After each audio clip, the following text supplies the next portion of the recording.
Welcome to Vegetarianism, the Noble Way of Living. I'm coming to you today from Houston, Texas, USA, where we have very, very hot summers. And so I thought it might be nice to make a raw meal using only raw vegetables and fresh fruit. Because Texas used to be part of Mexico, it's a really nice idea also to do it in a Mexican style. We're going to do a little variation on some very traditional Mexican dishes. On the first part of our show on Monday, we made a refreshing and unique watermelon gazpacho. Today, continuing our show on Garden Fresh Summer Eats, we'll be creating a raw vegan burrito served with mango salsa and the gazpacho. So, let's go ahead and get started. In order to do this properly, you really have to soak the nuts, which is going to be our burrito meat, and you want to do that right away. So basically, you can do this with cashews and almonds, or cashews and walnuts, or just cashews. I like cashews. They just have a really nice kind of neutral taste. And you want to put these into a glass jar. These are actually pecans, which grow all over Texas, and so they're really in season right now. And they also have a little bit of a sweet quality, but not too much. Make sure that you do soak them in plenty of water. So you want the water to come up a little bit past where your nuts are. So this should be good right here. And set it aside while you prepare everything else. If you want to do it in advance, you can put this in the refrigerator the night before. So we're going to start off making our mango salsa. And you can use either a yellow mango or you can use the regular larger red mango. That's fine, no problem. When you're cutting a mango, you want to get it on the tall side and then cut a little bit to the side because there's a big seed, so you don't want to go down right in the middle. And then from here, you're just going to scoop with a spoon, scoop it out. And once you get that out, then you're going to dice it into really small pieces. So I do it lengthwise first, cutting it lengthwise, and then to the side. And you do want really small pieces for the salsa. One mango is enough for 4 people for a garnish. The next thing that you're going to be working with are the peppers. And when you're working with these peppers, you definitely want to wear some plastic gloves, because if you touch your eyes, you will be crying. This is an orange Anaheim pepper. It's not very, very, very hot, but it is a little bit spicy, and it adds beautiful color to your salsa. So first you're just going to cut the end off, and then you want to cut along the side. And you just open that up, and then you need to get rid of all the seeds. The seeds are very hot, and you don't want any of that in your salsa. So once you've got it de-seeded, then you're also going to just cut thin strips lengthwise. And I'll just do a few here just to show you. Then you just want a very finely diced pepper, very small pieces. If you have a food processor, of course, this is really easy. You're going to do an entire pepper. So I have some here that I did earlier, and we're just going to add that in to our salsa here. So while I still have my gloves on, I'm going to also be cutting up this serrano pepper, which is a littler pepper, but it's hotter. It's not quite as hot as a jalapeno pepper, but still, you don't want to overdo it with this, unless you want very hot salsa, which some people really enjoy. This also needs to be de-seeded, and it's a little bit more complicated. You have to cut the seeds out. Sometimes it's good to do this in water because it's a little easier. And you're going to cut, again, the same way, lengthwise. So you want even smaller pieces if you can get them.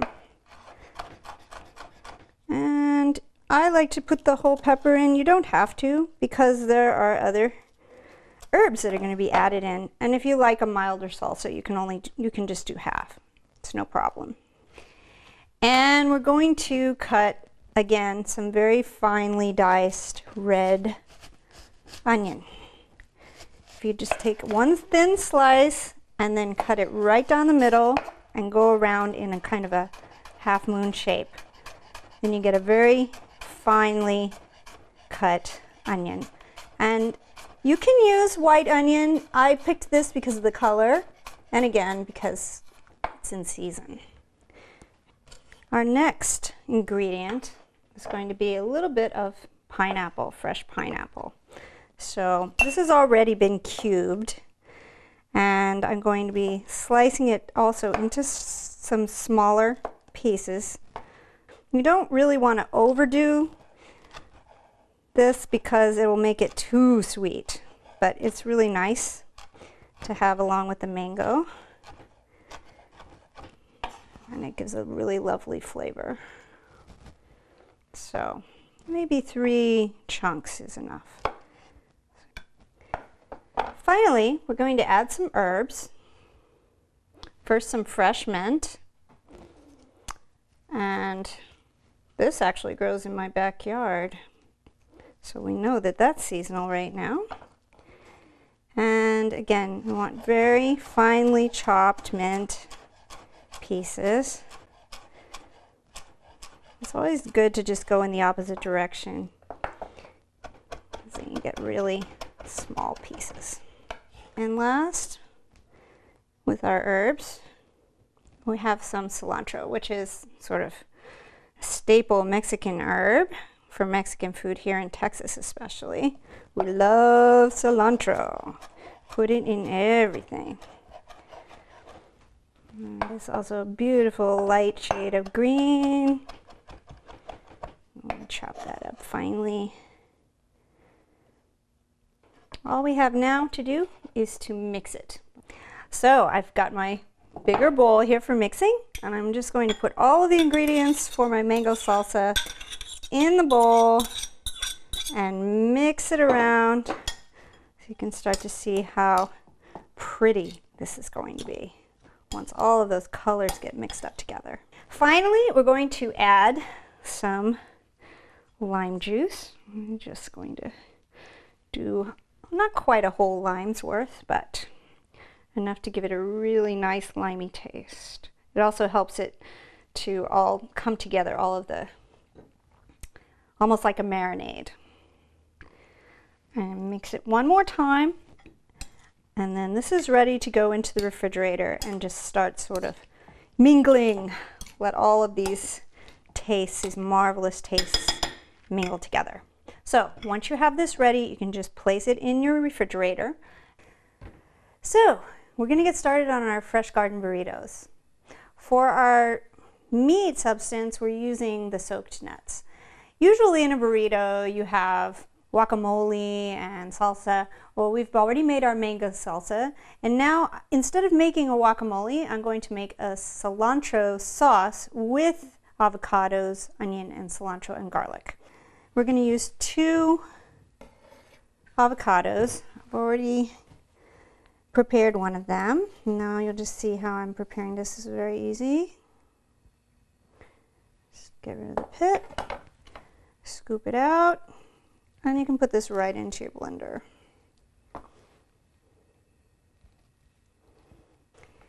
This is some more chopped Vidalia white onion. You can use green onion, you can use regular yellow onion too, but I would suggest either the white sweet onion or the green onion. And this is about 3 tablespoons. About a cup of fresh cilantro. Let me put, and some fresh garlic. This is just a garlic press. We're going to use some lemon, about half a lemon for juice.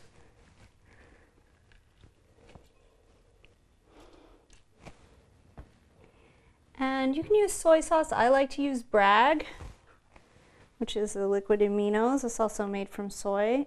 About 1.5 tablespoons. Some cumin, Really just a dash there of cumin. And this is Cajun salt. There we go. Maybe about a half a teaspoon of that. We're ready to blend. I've got my water here. You're going to put it on puree. I've got the top open here, so I'm just going to put my hand over it so that it doesn't splatter. So here goes. And I'm just adding enough water to make a sauce.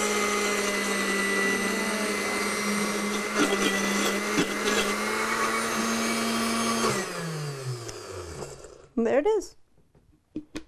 So we're going to set this aside. You would also probably like to put this in the refrigerator while we make our burritos. Now I'm ready to start working on my burrito nut meat. These have been soaking and I just strained them, and I'm going to put them into the blender. And you're going to need to use a blender that will pulse chop. So it'll chop, but you know, not continuously, that it will pulse. And you'll see what I mean when I turn this on. If you don't have a blender that will pulse, then you can just turn it off and on if you need to. So you're going to want to add some water, but not too much at first, just a little bit. And then you just have to listen to it and make sure. So here we go. Here's the chop. And just a little bit more water. There we go.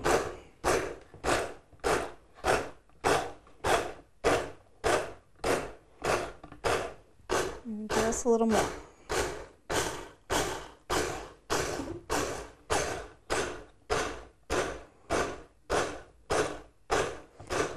So you don't want it to be creamy, because then you'll end up with cashew butter. But you do want it to be sort of coarsely chopped, so it's almost like a pate feel. Mix it around and then just turn it back on one more time. That's looking about right now. So once you've done that, you're going to put it all back in the bowl. And then you're going to season this the same way you would season taco soy meat, you know, with the same kind of seasoning. The nice thing about something like this is that you can use this base to make all kinds of different flavored things. Just today we're doing Mexican for our burritos. And I'm going to be using some chili powder.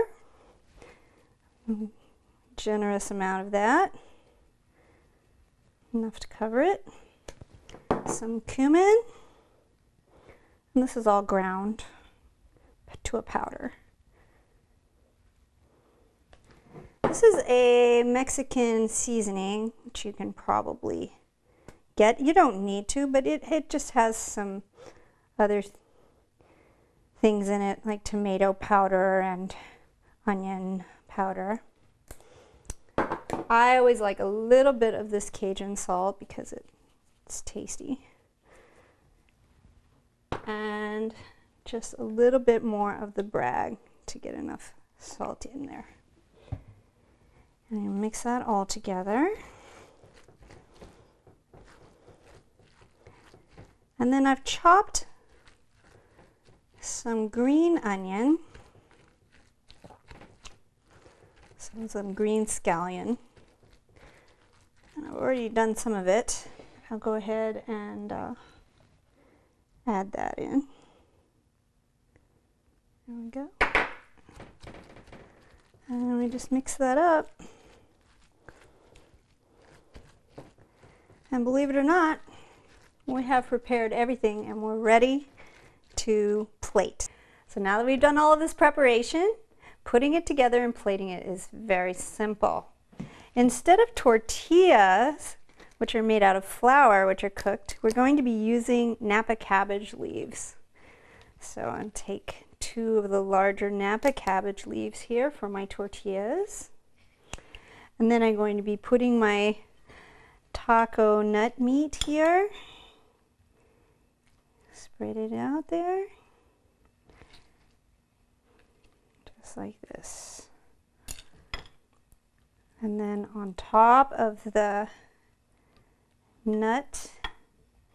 Then we put the cilantro sauce on top.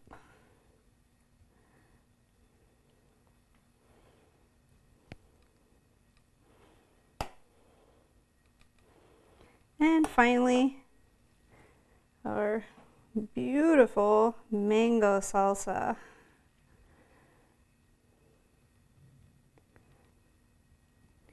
Perfect. There are our garden fresh burritos. And plating the soup, just put it in the bowl. There it is, refreshing, light, and fragrant. Texans love their iced tea, and so I thought it would be appropriate to serve mint iced tea with this dish. There we are. I guess I should try it. Should I try it? Let's start with the soup.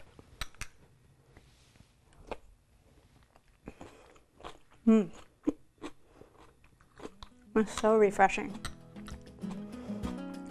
And when this is finger food, you can eat it with a knife and fork, but just like a regular burrito, you just pick it up, take a bite.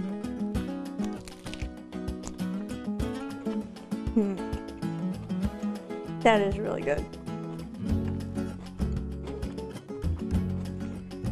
Thanks for joining us today on Vegetarianism, the Noble Way of Living.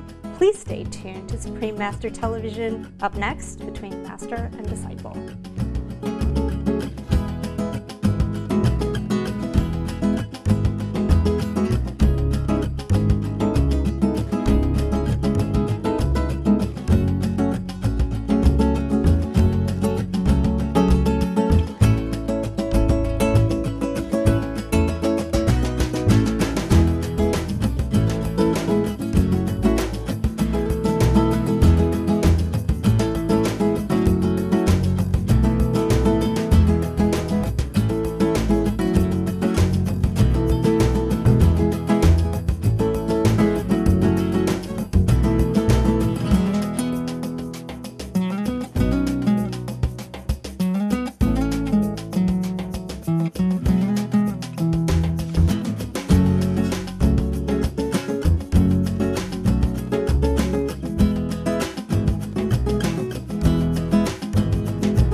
For more details, please visit www.suprememastertv.com/VEG